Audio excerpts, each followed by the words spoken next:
Thank you. I feel so much better now.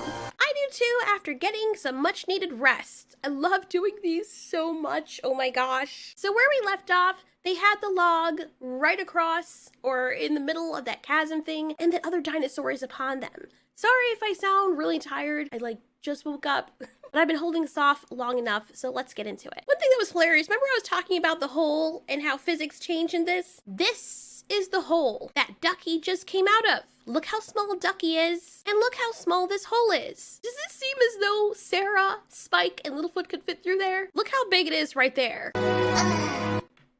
Ew. But look at Sarah. Look at her legs. They're in their normal position, and Sarah's freaking huge. And look at the hole. Frick did you fit through that, Sarah? Anyway, Littlefoot comes out with look at his body. It's like a freaking basketball is pregnant with another basketball. No way in hell. But he tries to help Spike out. Spike, being bigger than all of them, or I guess thicker, maybe the rest of them are like cats and they're kind of like liquid. Of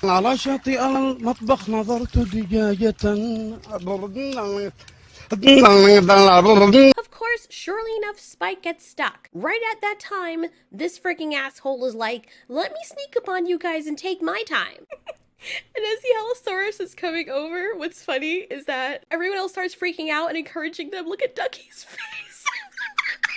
Why does she look like that? I've never seen Ducky look like that. What? When she's scared, her eyes, she... This is great. This is so good. I'm so tired. I know what's wrong with it. Ain't got no gas in it.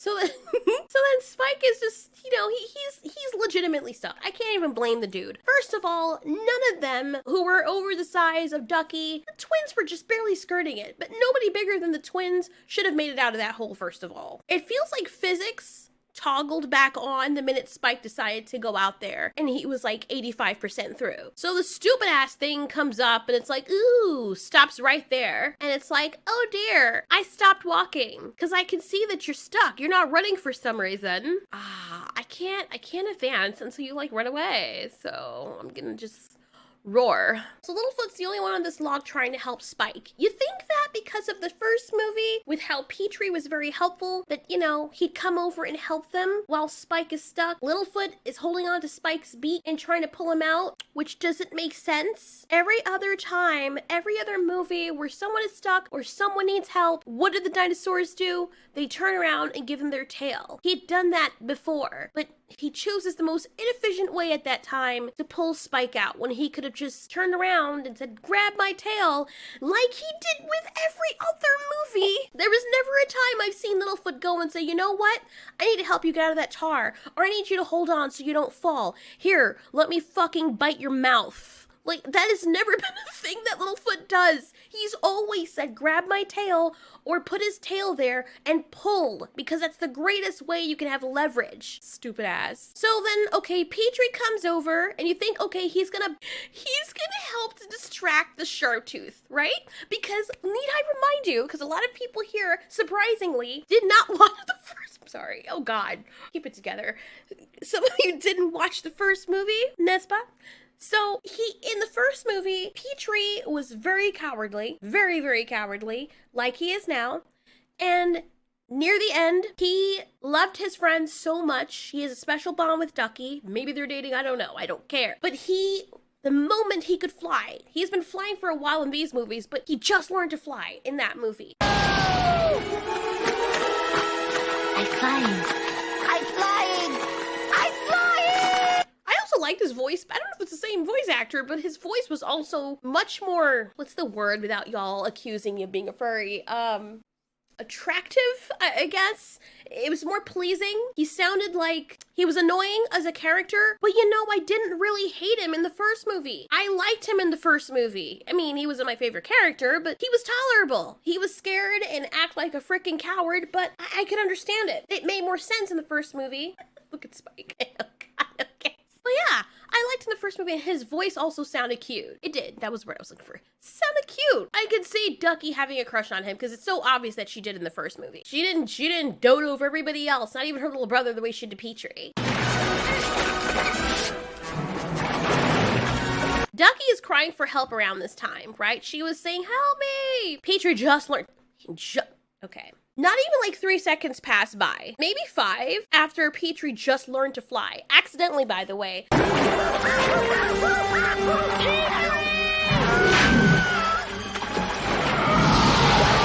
See, that is a carnivore. That creature was trying to eat him. It was trying to eat him, and it couldn't reach him, so it roared in frustration, which makes sense. Okay, anyway, right as that happens, Petrie's blown into the air by this thing roaring, and he's like, oh shoot, I can fly. And I love the way that they animated this because it looks like he just learned to fly. And it takes all but like a few seconds to get the hang of it. Right after that, they're trying to push, and then Ducky is there. She's crying for help because it's trying to come after her, and it just sees her, and it's like, what the frick is this on my face? And Ducky's kind of like passed out right there because of all the impact. Check out what Petrie does.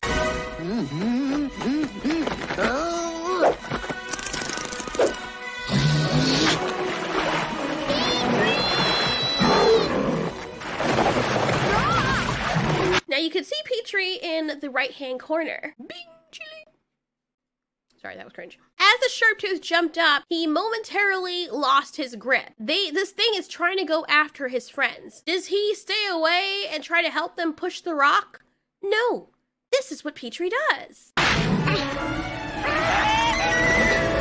Right before Sarah comes, I love the way Sarah sounds. She never ever makes that sound again, which is so disappointing. And I guess because only certain people could make it, or the person at the time is the only person who could make that noise, or however the hell they made it. I think somebody made it with their voice. And I used to be able to do it. I can't do it anymore. The only thing... The only way I was able to evolve the sound, sort of, or devolve it, when I was putting on shows for my brothers and my cousins, the Land Before Time shows, I would be like, yeah, I can't. That was the best I could do.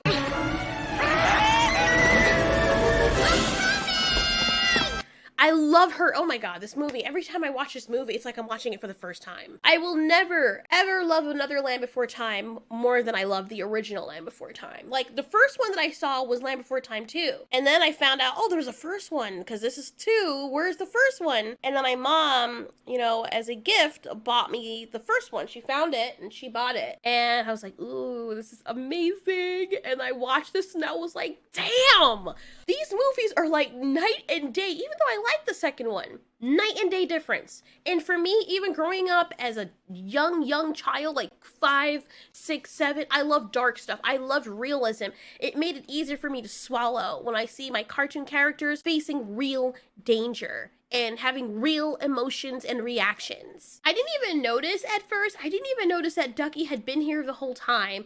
And during this time, when Sarah's running, she runs in to go and help her friends push. I didn't even notice that. That was a detail I completely missed, because I was wondering, what the hell happened to Ducky? I thought she was still under the water. Did she climb back up? Maybe Petrie pulled her back up? I don't know what the hell. Oh no. Oh, I guess Ducky was still on the Sharptooth, and when the Sharptooth jumped up there, Ducky got up there. See? Such a great attention to detail, these people. And, you know, then Ducky becomes, you know, whatever. But the point I was trying to make through all of this went off a little bit, but the point is, Petrie knew what to do. He could not help his friends push the rock, per se, so he distracted the Sharptooth, since, you know, he has the one great advantage that none of them have. It's a secret, here, I'll tell you. The ability to fly. So, you know, when I see them in situations like this, I'm expecting Petrie, he's over there now, standing with the rest of everyone else, and he's like, Spike and Littlefoot need help. Here's what I'm gonna do, bro. Here's what I'm gonna do. Let me distract that Sharptooth, because it's literally right behind them. It will chomp down and eat them. Let me do this shit. I got you guys. Don't worry. I'm gonna be a distraction. Which, by the way, is the same tactic that his mom used to save Littlefoot's grandfather. So here's what he does. So let me get this straight. They pull a fast one us. They're like, all right, I'm gonna fly towards the Sharptooth, but turn directions, and then go behind Spike's neck to help Littlefoot push, because that's... And then just hover there! What the fuck? Oh my god, I swear to god, I feel like the people who wrote the second movies, or the third, and all the other sequels and movies after that, I feel like they didn't watch the first movie. I don't even know, how do I explain? How do I explain the way I feel right now. You know when you're so angry that it's funny? Like, you've bypassed the level of rage to the point where it's now evolved into a completely different emotion. Or maybe you just go mad from leveling out. Like, it's just, even if you're gonna get Petrie to come over and help push, he pushes for a second, and literally the one person there who has the most useful advantage pushes once and literally just hovers there. And then, after he hovers there, he tries pulling Spike with his roasted chicken looking ass, thinking that's going to help. When he was younger though, he knew the best thing he could do for his friends was to either climb or fly at the danger and distract them. Weird, weird, weird, weird. I just don't get it. I just don't get the logic of the people writing Petrie this way. Especially when you have actual source material on his personality. You know? It's not like you have to guess. It's not hard. Just look at what he did in the first movie, but okay. Oh, but it gets better. It gets so much better. Oh my god. My tummy's rumbling because I'm so stressed right now. Let's see. I usually fast for like 20 hours and I'm fine. Don't feel hungry at all. I'm at 19 hours. And the minute I started feeling hungry was when I started getting stressed out watching this. I feel like I blacked all of this out when I watched the movie the first time, because I do know for sure when I watched the movie the first time, I was rolling my eyes so hard they could have fallen out my face. So Petrie pulls up and he looks back and sees the dinosaur coming really slowly because, you know, it doesn't want to eat them. Not to mention it was already right behind Spike, and I guess it reversed itself so that it could give Spike more time. It kind of reversed up and like, all right, you're still stuck. Let me give you some time. Let me back up a little bit. All right, here we go. I'm gonna get, he's still not stuck. Okay, hold on, I'll wait. All right, now I'm gonna get you. And it's just so annoying. I know I bitch about it all the time, but the reason I do that is because that's how annoying it is. Not to mention this is an ugly ass Pan's Labyrinth design for this dinosaur. I swear to God, I'm having breast cramps. Like, I don't know why. It's not, no, not chest cramps, breast cramps. I feel a cramp in my breast. That's how stressed I am right now. And I'm trying to make the best of it because the anxiety, man. So then the others are worried. Littlefoot is pulling Spike still by his beak and nothing is working. Petrie sees this thing coming and he flies around, freaking out. He's already flying. Instead of going to the sharp tooth and distracting it, you frantically fly around in circles telling Littlefoot to hurry instead of using your flight to distract the sharp tooth like you did as a baby or a youngin in the first movie. It's like a completely different character, or he's just freaking brain dead or something. If I knew something worked before, I would keep doing that thing to save my friends. Unless you really don't want them to be saved and you're just like, well, hands off, but I tried. Finally, the thing, oh God. You know, they really should have all the animators on the same page or some shit, because now the dinosaur looks like he's walking plantigrade, like on human feet. Like there is a literal person, or not a literal, but like a cartoon literal, whatever, wearing this thing as a suit. It's not how these dinosaurs walk. Again, all the other Land Before Time movies don't show their sharp teeth like that. So why are these people making this dinosaur look like he's wearing freaking dinosaur shoes? And here's your uncensored image. Really, bro? Really, bro? There it is again, standing on human feet. This whole scene right here annoyed me. Like, this last half of the movie was just annoying. It was so freaking annoying. At this point in time, it would be better if... That's why I had to make my own stuff. Now I remember. First time I remember, I was like, oh, okay, I love this so much, it's gonna become my new thing that I do. And then it was like, they're not putting on the movies fast enough, or the movies aren't really touching topics I would like. So let me imagine Littlefoot and his friends going through some area like Super Mario Land. Oh, I have to upload that. Yes, I know you guys have been asking for the Land Before Time fan fictions. To answer everyone on here, quick break.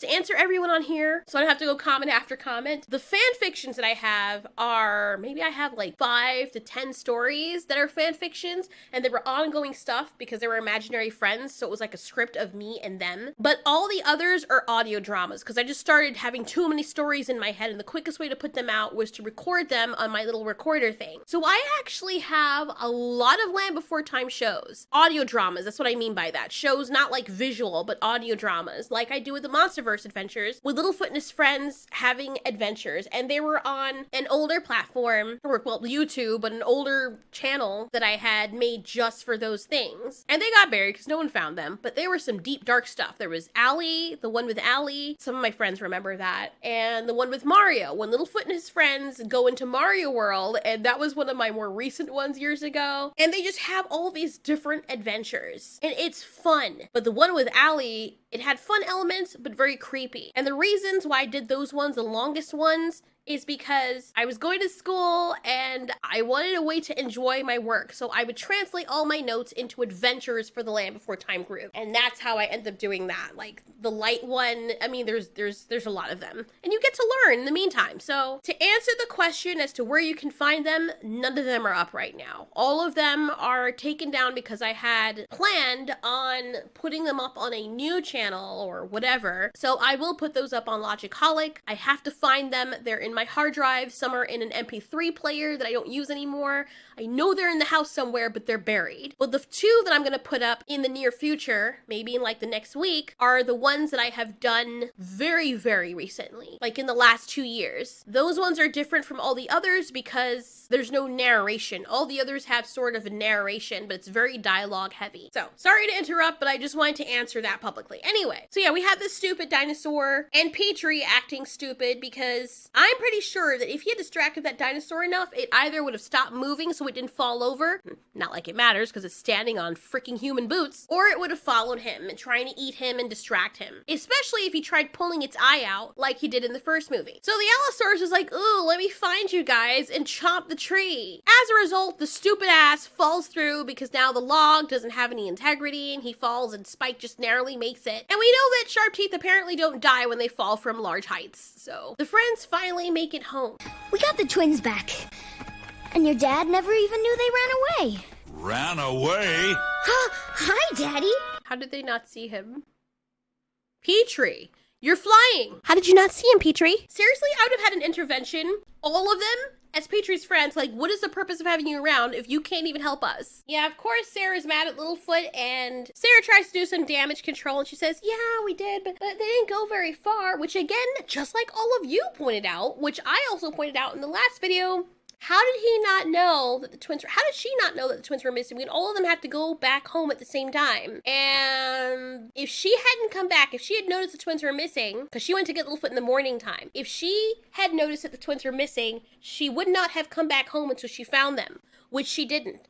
Wouldn't Sarah's father have noticed that Sarah didn't come home? Wouldn't everybody have been looking for Sarah as a result? Doesn't make any sense. Sort of. For a little while. But they didn't go far. I see go far. They said they went to Saurus Rock. Really, bitch? First of all, Daddy Tops can understand the babies. Second of all, Ducky, you're a bitch. Seriously. What? Ducky's one of my other favorite characters next to Sarah. Look at Sarah's face. Can you blame her? If you're her friend, why would you throw her under the bus like that? I feel so bad for Sarah. No wonder they used to nickname Ducky as a big mouth, because you can't keep her freaking flapper shut. I would slap the shit out of her, I swear to God. The babies are annoying as it is, but they're babies. You're older than them, Ducky. You obviously know that Sarah's getting in trouble. I am very disappointed in you. Now you march yourself right home. Apparently, you still need to be watched yourself. Losing the twins. I never heard of such a thing. You know, it's hilarious because as he's lecturing Sarah for losing the twins and telling her to get her ass back home, have you noticed that you're also leaving the twins behind? Just saying. Me and my big mouth. Do not feel bad, Littlefoot. Really? Why? Because you don't feel bad that you got Sarah in trouble knowingly? I hope she returns the favor. I can't stand people like that. My little cousin used to be like that. Littlefoot at least feels bad because he didn't know that Sarah's dad was there. Petrie should have known because he was flying above all of them. Ducky got Sarah in trouble on purpose. So as they're walking home, Petrie and Ducky say, it's just bad luck, just like your grandpa said if anything happened to Saurus Rock, and they broke the tooth off of it. So now Saurus Rock is going to spread bad luck all over the valley. And what Ducky says next is very interesting. The whole Great Valley will have bad luck. Then maybe the whole dinosaur world will have bad luck. Then maybe even the whole universe will have bad luck. The prophecy. So I always meant to ask, if they call the sun the Great Circle, how do they even know what the world is? How do they even know what a freaking universe is? I mean, maybe that's how it's translated into our language. So Littlefoot has a nightmare about this, about breaking Saurus Rock, and now he can't stop thinking about it. Littlefoot had asked Gourmet what would happen, you know, after he wakes up from his nightmare, or hypothetically, if something happened to Saurus Rock or if someone broke it. And Gourmet's like, well, as the story says, bad luck will have a lot of bad luck. But no more stories, because he doesn't actually believe that. Then he starts hearing Ducky and Petrie's voice repeat this, and they do this weird scan thing just to say that they can do it or something. It's just weird. Also, Littlefoot's neck is pretty uniform, and right at the base is where it has the most muscle. But yet, in the back shot, he looks like a freaking cobra. The next day, the bad luck is there. Ducky had gotten her beak stung by a wasp. What happened to your beak? I got it stuck in a hive of buzzing stingers. Spike got his tail stuck in there too. How? I don't know. But this is the first sign of bad luck, which Petrie doesn't believe. And he's like, it could happen to anyone until he falls in to a hole of buzzing stingers as well. Sarah's bad luck is that the twins have to tell her when to come home. That's bad luck. So they have this whole song and montage about what bad luck is, because the people watching, or the audience this is intended for, apparently would know. And Spike does this weird cringy jazz thing that is just really annoying. That's bad luck.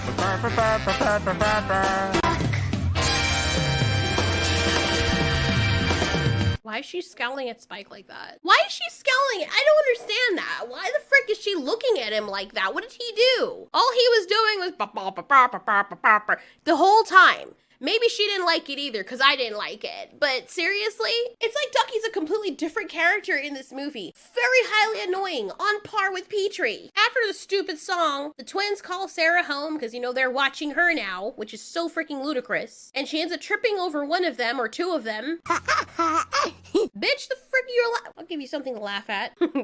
Her face is looking funny though. Then the rest of the Great Valley starts experiencing bad luck when the watering hole dries up. So Littlefoot hangs out with Doc because he wants some advice. He asks what would happen if you're having a lot of bad luck. And Doc basically says in his Clint Eastwood kind of way, try to change the things that you can and accept those that you can't. Well, if there's a problem, try to fix it. If you can't, sometimes you just have to move on. I feel like Doc had a family at some point, or a female or something, and something happened. Something happened with him, like kind of Keanu Reeves style, where he either loved that woman so much and she got killed or died, or she cheated on him or something, or his family wasn't good enough, or he lost them a long time ago. Like a lot of the Great Valley citizens have lost their families, and he just moved on. He's like, you know what? That one time I set up roots and had a good family, I lost everything. So now I just move on. Maybe he wasn't always as introverted, but it would make sense and it would be interesting to know his backstory. But just that little bit that he says, I gather that from him. So Littlefoot says, well, what if you don't want to move on? And Doc says, well, then you're asking the wrong long neck. This valley's nice, but there are others just as nice out there somewhere. I've always done it my way. So he says he's always done that, moving on and looking for someplace better. He's not staking around here. He just isn't. So Littlefoot asks him, do you feel lonely sometimes? I mean, it's gotta be pretty lonely. And Doc's like, yeah, sure. But sometimes I feel a bit crowded too. And then he looks at Littlefoot, kind of like he's trying to give him the hint. And I've done that to people and they never get the hint. My footsteps were planted on the wandering trail long ago. I'm too old to change now. I feel so bad because in this scene right here, you can tell Gourmet, he's not jealous. I don't know how to explain it. Like, imagine, I don't have any children, but I can imagine, I can empathize. If you had a kid, you're a dad, and you had a son, your son looked up to you, he was your hero. And then he meets the neighbor, and the neighbor is this really cool guy, like way cooler than you. You know he's cooler than you. You probably have a dad bod, and this neighbor's like fit and muscular, and knows how to fix cars and do all that stuff. When you try to hang out with your son or play games with him, he's like, no, I want to go play with this person over there. And every minute of every day, it's like people think that that's that guy's son, not your son, because he's always with that guy. That guy treats him like, you know, like he's his son. He lifts him up and can throw him over his freaking head, things that you can't even do. Wouldn't you feel as a father a little bit threatened, or like, really? And then you can't tell the kid not to hang out with the guy because he idolizes the guy. But there would be a little pang in your chest. It's kind of like if you have an animal, and this has never happened to me, but it's kind of like if you have an animal and they always prefer, even though you treat them with all the love in the world, they just attach to this other person to have that special bond with them. And you're like, but you're my puppy. Why are you always happier to see this person? It hurts your heart. But you let it happen because it makes them happy. That must be very painful. And I can imagine that's what Gourmet is going through. Even though he knows it's normal for Littlefoot to feel this way, you know, he's still, well, not human, but, you know, he has feelings. So the next day, I mean, things are going to start to get up here. And I do like some of the stuff that they do with this, story-wise. But then there are other moments where they're like, they just have to kill it with something. They always have to kill it with something. So Ducky and Spike and the twins and everyone's playing. And Spike and Ducky are laughing and having a great time.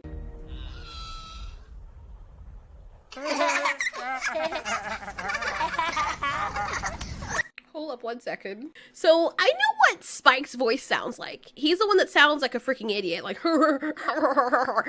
he's the one laughing like that, if you can hear. You hear him? He's the only man voice in there. Now look at Spike and tell me if he's actually laughing. We hear him laughing. Does that look like he's laughing to you? How is he laughing with his mouth closed? No, even better, how is he laughing while he's eating? Look again very carefully. It's hilarious.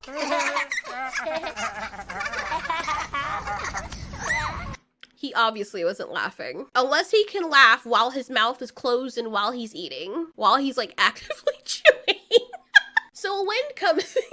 Wind comes and blows Ducky off of Spike's back. I don't know why his laughing just feels it's just weird. Like they just put that on top as filler for the noise. They didn't have to do that because he's eating.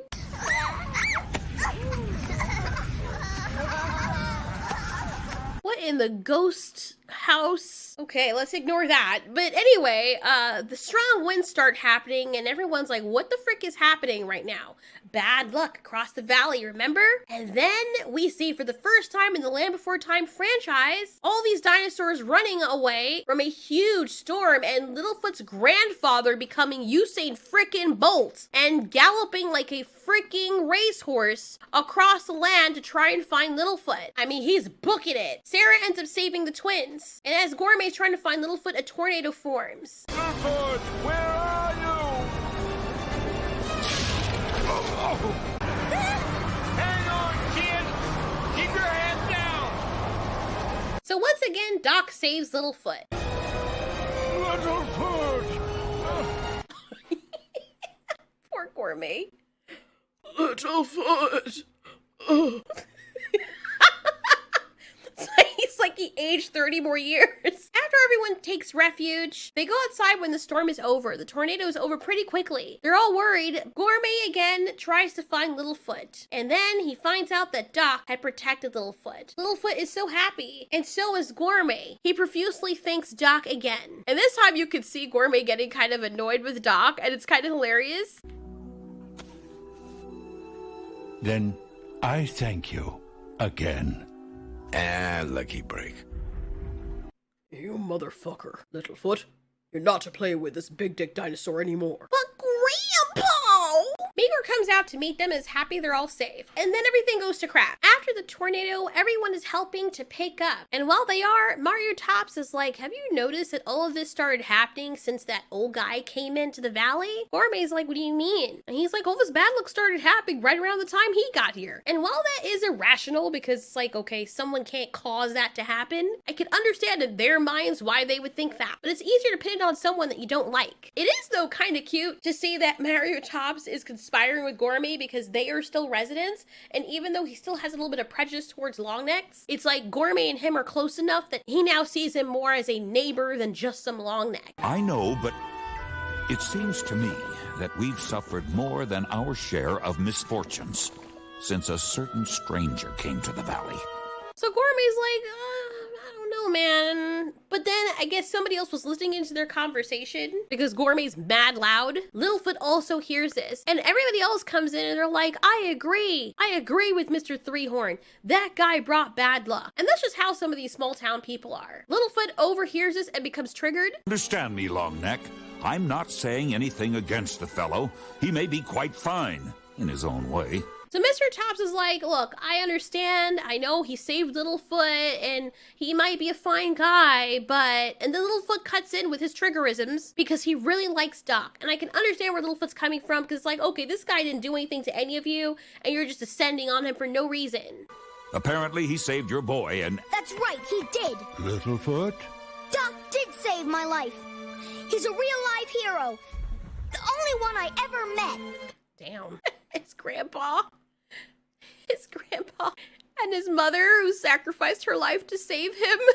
Emotional, damn it! That must hurt so badly. I guess he's talking about in respect to the story, because the stories that are told about heroes, like how many times have your parents probably saved you? But then you see some other person who was in a story or a movie, you're like, oh my god, he's a hero! I merely meant that... Doc is the bravest and the best long neck that ever was. I never said he wasn't, Littlefoot. All I said was that he brought bad luck to the valley. He didn't! He didn't! All right, Littlefoot. All right. Shh. Wow, he is so freaking... Sorry.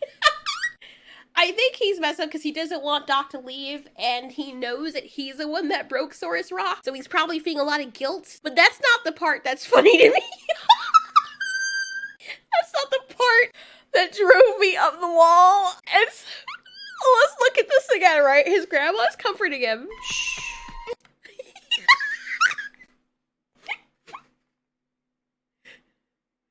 Look when his grandma comes in. All right, Littlefoot. Does that look like his grandmother to you? Man, y'all need to really be careful, like, because kids can pick up on this stuff sometimes. Sometimes it goes over our heads, but then we pick it up. I'm talking about, like, when we were kids. But it's just hilarious to watch. All right, Littlefoot. All right. So, at least he graciously, Mr. Tops graciously apologizes to Gourmet for setting his boy off. So Gourmet is sitting there and telling Mr. Tops, it's fine, everyone's just a little bit wound up. And as you can see, Gourmet is also worried about the Great Valley, worried about his grandchild and whatnot. I, didn't mean to make the boy... I know. I suggest we discuss these matters later. What in the world? Okay, so his neck did not look like that a mere second ago. Why are you adding more detail to a character that doesn't need it? I can understand if you leave it out in the next scene, but he's never had that. No, I know. We're all a bit upset. I suggest... I have a serious question, though. Does Gourmet's neck work like testicle skin? Like, I've noticed in some of the scenes, it shrinks up all tight in the middle like a ball bag taint. And I'm just wondering if when he's excited or it's cold or stressed, his neck does that. Because as you can see here, in some of the scenes, you have this, like, scrumpled up pink zipper running up his neck. When in most of the scenes, and how he was introduced as a character, he never has that. Neither does Migor. None of them ever have it. But this randomly in this movie, it pops up. I don't like it. It looks provocative and it's not supposed to be there. Imagine if Barney, I hate him, hope his soul doesn't rest ever. Somos uma família. But imagine if Barney the dinosaur, as ugly as that freaking thing is, were to have white eyes sometimes. People would immediately know something is off. While Littlefoot is helping his friends pick up, he's sad and he says it's really our fault that something happened to Saurus Rock. Sarah agrees with her dad that it's Doc's fault, and Littlefoot reminds her that, well, we know who really broke Saurus Rock. Littlefoot sets out alone because I guess his friends don't want to come because he's going to fix it. None of them really believe in bad luck until one of them tried to throw something in a pile up there and it falls. And this is why this is stupid, right? Sometimes it's a matter of freaking common sense that a lot of these characters don't have. And there's something called confirmation bias, which we all tend to do from time to time. If you're looking for something, it's going to be there. Have you noticed that if you have a model of something, like a specific type of brand of bike or a bag or clothes or a car, I'm more seat with a car. You don't ever notice those cars, but the minute that you get a specific model and make, all of a sudden almost everyone around you has it. When I got my pickup, I was like, damn, I've never seen this pickup before. Like, I don't notice it. The other cars that I've had, I noticed them because it's a freaking Honda and it's a sports car. So you could see those readily.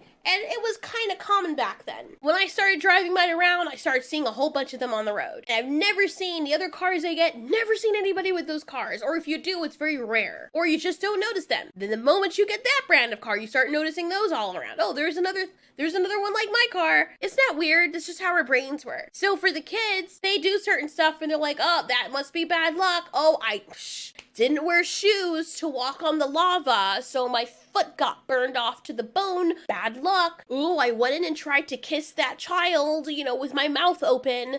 Ooh, I got thrown in jail. Bad luck. I don't know why I use that example, and I don't know why dinosaurs would be doing that, but why did I use that example? Oh yeah, that was one of the episodes that was one of the shows I put on for my brothers and cousins when Littlefoot had to babysit some three horns, or not triceratops, but like the pseudoceratop things. And he had this new game with them while he was like trying to kiss them and give them the Goonies. I think when you kiss people and then they're afraid of it. Goonies. I think it's Goonies. Whatever. But they didn't want to get kissed by him. They're like, no. And he would kiss them with his mouth open. And then it was like slobber all over them. And then the whole Great Valley thought that he liked kids. And it was this big thing. And it was a long time ago. I miss those, man. I miss those. But they just do the stupidest things. And they're like, oh, it's bad luck.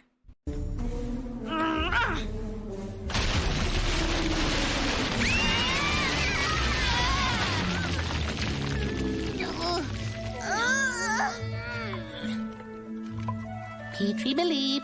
Believe what, you idiots? What is with you freaking nuts? You're throwing things up in a pile that is right at the edge of a freaking cliff and tossing it into the things that are not... At what point did you think that was going to be a good idea? Seriously. And then you say that's bad luck? Nobody looks at Sarah and says, Sarah, you're a dumbass. Or we're dumbasses for throwing the sticks up there. It's very inefficient. Of course that was going to happen. You're playing freaking Zynga by accident. Of course that's going to happen. That's not bad luck. That's bad brain usage. Do what you want. Go ahead and do what you want and see what happens. Littlefoot's bright idea, even though the part of the Saurus Rock that they broke was a stone, whether it was fossilized or not, it doesn't matter, but instead of getting a stone or a rock that looked just like that rock that they broke, he decides that he's gonna get the real sharp-toothed tooth. And I guess the reason he decides that is because the story that Gourmet told the young ones was, oh, there was a rumor that the teeth around the Saurus Rock are from that sharp-toothed teeth. If you're gonna use another sharp-toothed teeth to fix it, and it's not the original sharp-toothed teeth, why wouldn't you just use another rock? Like, at that point, you're literally just fixing it to make it look like what it was, because you're not using the original components. So why do you have to go down there and be like, oh, I have to go down there to that sharp tooth that fell and get one of his teeth? Because that makes total sense. And sleep all day and be whatever you want to be. Oh my god, why does he always troll the poor smaller animals minding their business? How would you feel if you were having a wonderful sunbath, just napping in the sun like this lizard, and then someone comes up to your face and sings really loudly in your freaking ear and wakes you up, and then when you wake up, the first thing you see is this?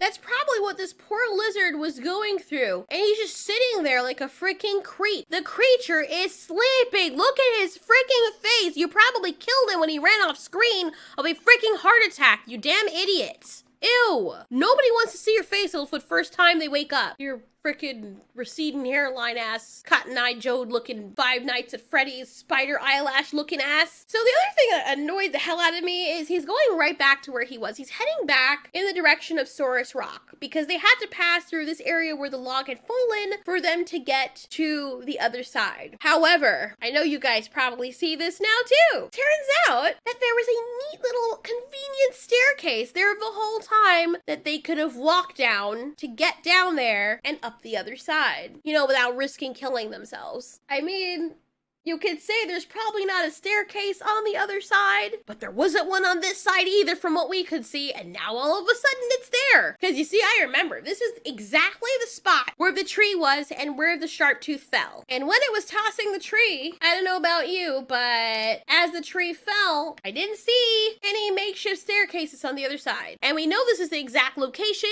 because this is where the tree was and where the sharp tooth fell. And the sharp tooth doesn't fall out to a 90 degrees and then fall down. It's gonna fall straight down. And it's enough for them to walk along the edge, which would have been less treacherous than hopping across very skinny rocks. and Doc can stay. It's funny, after he does all this, Doc leaves anyway.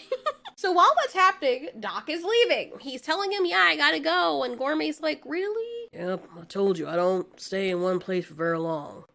It's been mighty nice of you to put me up. I can tell when I've overstayed my welcome. Oh, that's awful. Littlefoot will miss you.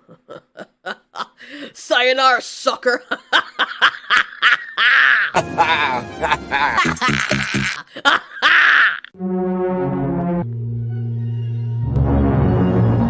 Littlefoot sees the Allosaurus, and he's like, it's dead, so, you know, whatever. But we know it's really not dead, because its eye opens. One eye open when I'm sleeping. One eye. Funny enough, the kids had all told Gourmet that Littlefoot had gone off to get the tooth himself, to fix Saurus Rock. They told him everything, which makes me wonder, why is it that you didn't do that for all the other adventures? You know, just odd. Whatever. Littlefoot opens up the mouth and catches it there and tries to get out the tooth and acts like it's gonna be super easy to do that by just pushing on it. He is really stupid. Then he's like, good thing there's a breeze in here, but... A second.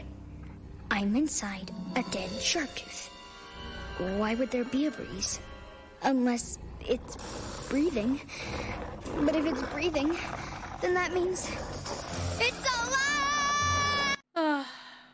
So now the Sharptooth is alive, and Littlefoot's like, oh crap. Then all of a sudden there's another Sharptooth, a T-Rex, and it's like, oh shoot. And it also does that weird sliding thing like it did from the other movies where it just slides. Now we got an ugly-ass T-Rex and an Allosaurus chasing Littlefoot. And at that moment, somebody else comes to Littlefoot's rescue. Notice how his shadow does not look like a freaking crotch muscle. Littlefoot at first thinks it's Doc, but when he looks closer, he sees that it's actually Gourmet, his grandfather. His friends came along with Gourmet because they had to show him the way. Gourmet could handle one Sharptooth, but two is another story. Littlefoot doesn't want to leave his grandpa alone, and I can't even blame him. I mean, what is he gonna do? But still, if my father or my grandfather was in that position, I would do the same thing. And right at that moment, Doc comes in and saves them.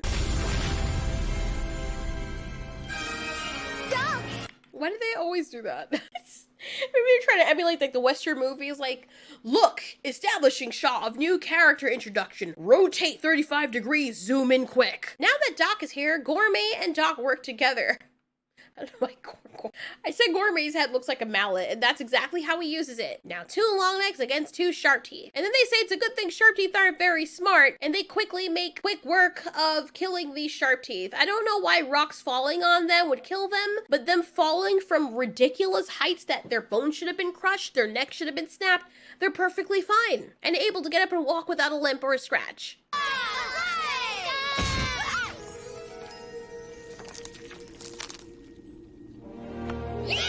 Really, bitch? What are the odds? What are the odds that rocks fall on the sharp teeth and a tooth gets blasted out from the rocks falling on them? But when the sharp tooth falls from that height, whatever. Doc says that he has to leave. Despite everything that Littlefoot did, Doc still wants to go. And he's like, but you know, don't go too far because we never know, we might need a hero. And Doc's like, looks like you already have one, bro. And it's his grandfather. His grandfather had been his hero all along. And he's like, oh my god, it's right, my grandfather is a hero. When he turns back around, Doc is gone. Saurus Rock is renewed. And then, I don't know, bro. First of all, that had been a really huge sharp tooth for those teeth, if they are the real teeth, look like that. That looked like it was carved. Like, that's not an accident. Some dinosaurs put that up there. But really? That little tiny ass tooth is how you fix Saurus Rock? All of this was done from a placebo effect. Thanks for being my hero. Oh, Littlefoot. Oh, Littlefoot. Oh, Foot. Oh. That's all he wanted to hear. And then the movie ends. And that was really cute. When I did watch that for the first time, I actually cried a little bit. Because I'm like, aww, Gourmet's touch. In my little audio dramas, they have a really weird relationship. Gourmet is a freaking character, I tell you. He's personally one of my favorite characters in my stories because he's just freaking savage. Like, the way he said, I don't know. Anyway, that was The Land Before Time 6, The Secret of Saurus Rock. And if you guys are watching this and you haven't watched part 1, watch part 1. That's why I continue where I left off. This movie was, I don't know, dude.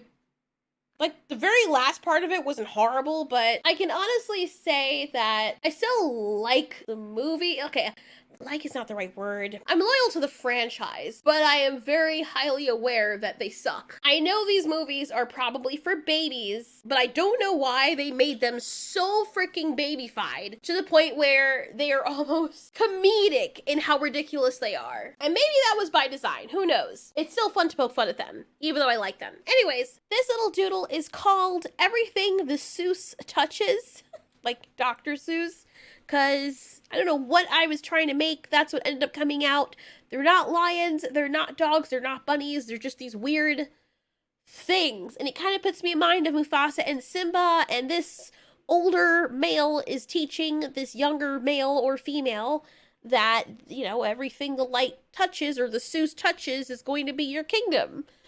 And that's just what came to mind. I would imagine that instead of these creatures just eating their meat raw, they would catch them and then, like, envelop them in a acid bubble and then let it cook or liquefy the creatures, and then they turn into the slop and the acid devolves and neutralizes when it melds in with the flesh and stuff, kind of like Drano or Perm. And then they just slurp up the slop, because why not, you know? Anyway, I had so much fun. Don't worry, we'll be continuing on with the series.